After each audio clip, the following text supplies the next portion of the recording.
Bienvenue dans votre édition Littoral Hauts-de-France. Ce soir, pour commencer, nous vous emmenons à Vron, dans la Somme, pour découvrir une première mondiale, le café bien-être. Il a été lancé et imaginé ici dans ces locaux par les dirigeants d'une entreprise de cartouches d'encre. Vous allez voir, c'est étonnant. On y va, c'est parti. Au départ, tout le monde leur a dit que c'était impossible. Pourtant, ils l'ont fait. Benoît Lyon et Jérôme de France ont lancé leur propre café, mais un café bien particulier. L'idée de Black Idol, elle nous est venue il y a à peu près 4 ans. À l'époque, je travaillais beaucoup et j'étais très fatigué et j'étais inquiet pour ma santé.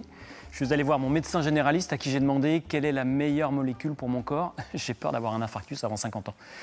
Et j'appelle Jérôme pour lui donner la réponse. Et la réponse a été il faut consommer des antioxydants, et notamment les fameux antioxydants de thé vert, qui sont certes en petite quantité dans le thé vert, mais qui sont éminemment bénéfiques pour la santé humaine.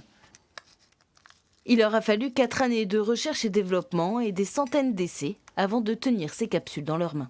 Alors le défi scientifique, c'était d'arriver à faire rentrer des antioxydants de thé vert dans une quantité très importante, dans une capsule de café qui est très limitée en taille et qui, en plus, vous avez l'obligation de refaire passer tous ces antioxydants-là après l'extraction dans la tasse. Et pour cela, les deux hommes ont été suivis par des professionnels de santé. C'est extrêmement cadré. De toute façon, il y a un règlement européen qui cadre les doses d'antioxydants de thé vert à consommer pour avoir le droit d'affirmer l'effet procuré. Une première mondiale, il a donc fallu imaginer les machines capables de réaliser ce café sans pour autant en altérer le goût. Un seul torréfacteur situé dans l'Est a accepté de les suivre dans leur aventure.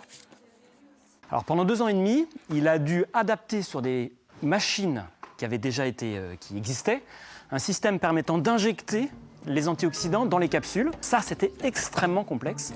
On a dû faire intervenir des ingénieurs en mécanique des fluides pour y arriver. Jérôme et Benoît ont investi leurs propres fonds dans ce projet. Depuis le lancement il y a quelques semaines, ils ont déjà vendu plusieurs centaines de boîtes de leur café.